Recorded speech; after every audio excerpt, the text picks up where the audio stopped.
So, I ask to give our warmest welcome to Mr. Matgo Law from Hong Kong.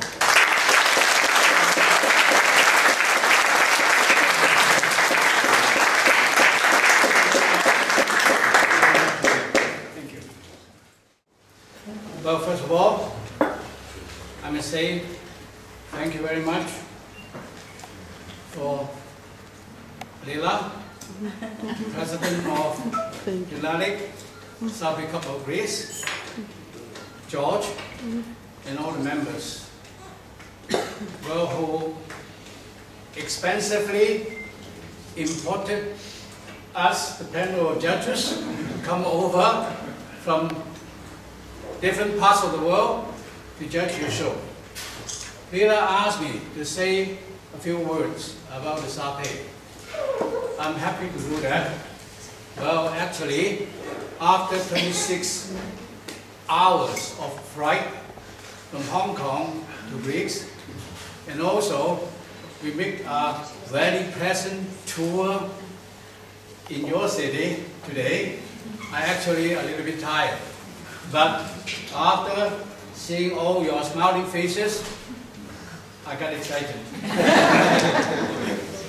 So, actually, the topic I choose to talk about tonight are three. One, the coat of the Shar Pei. Okay? Two, the dilute colors of the bread.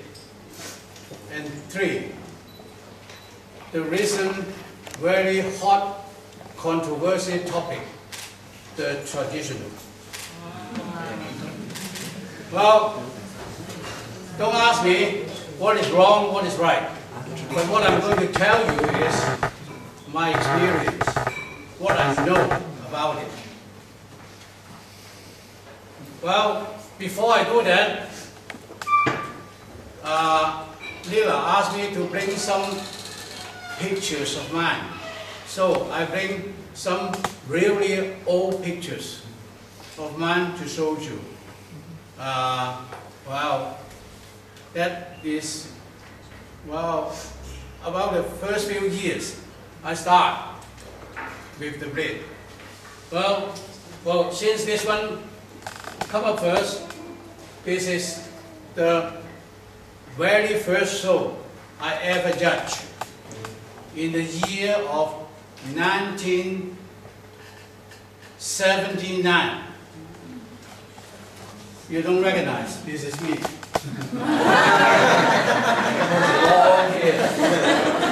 At that time, it's popular. And to be very honest, I don't remember. I was quite a young guy. The VOB and the VOS in America.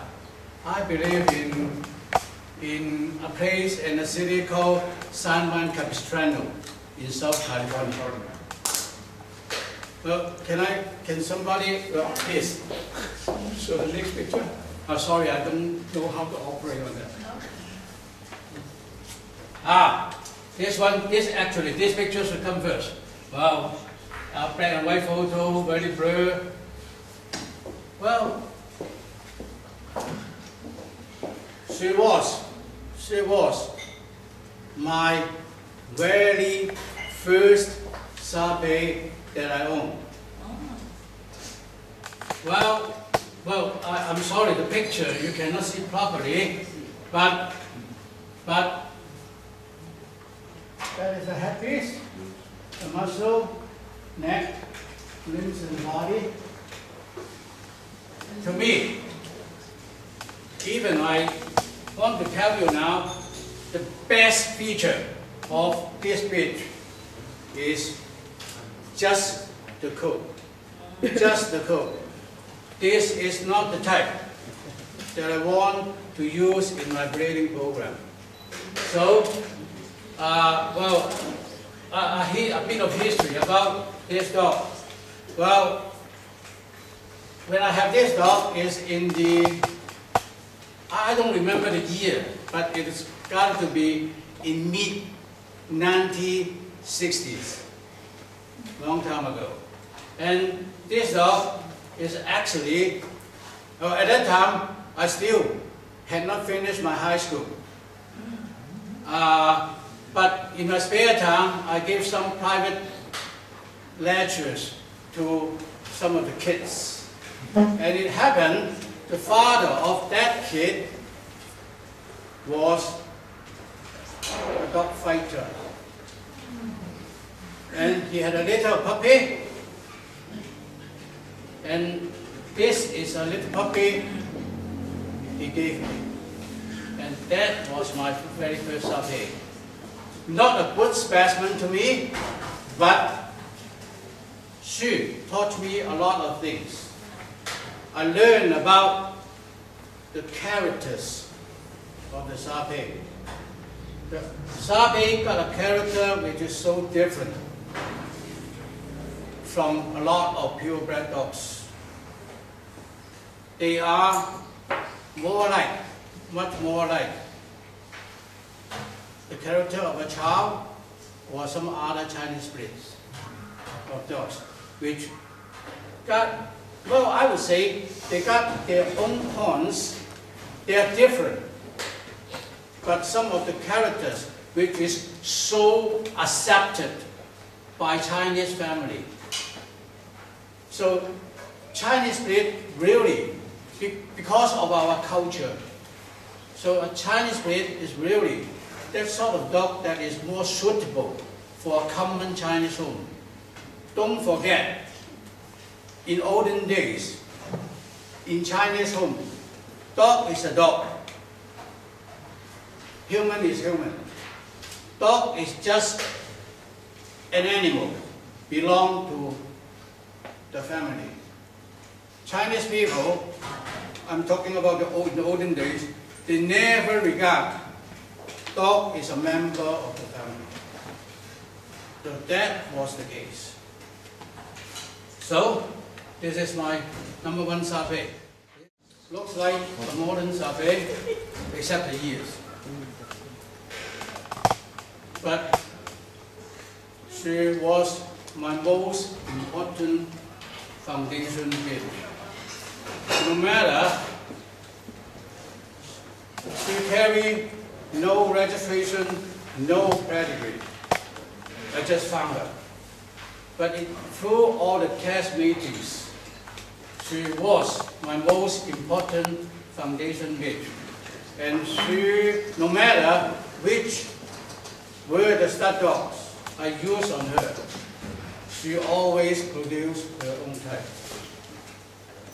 And she was behind, I would say, I don't say a percentage, but she was behind most of the American Shar Peis in States through her several sons that I sent to America. Her name is Down Home's, I named her Down Home's Annie Revival. If you can trace the dogs of your pedigree far back enough, her name was there.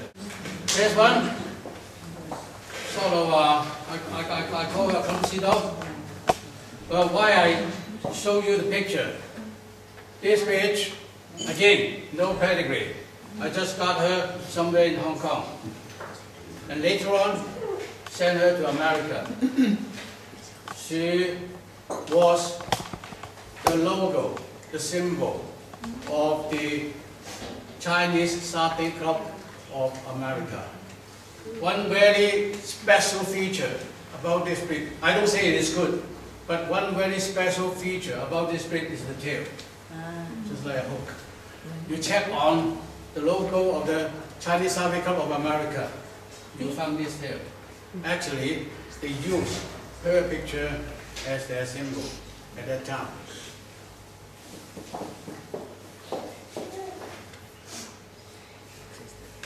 My son, when he was 3 years old, holding one of the puppy, but now he is 38.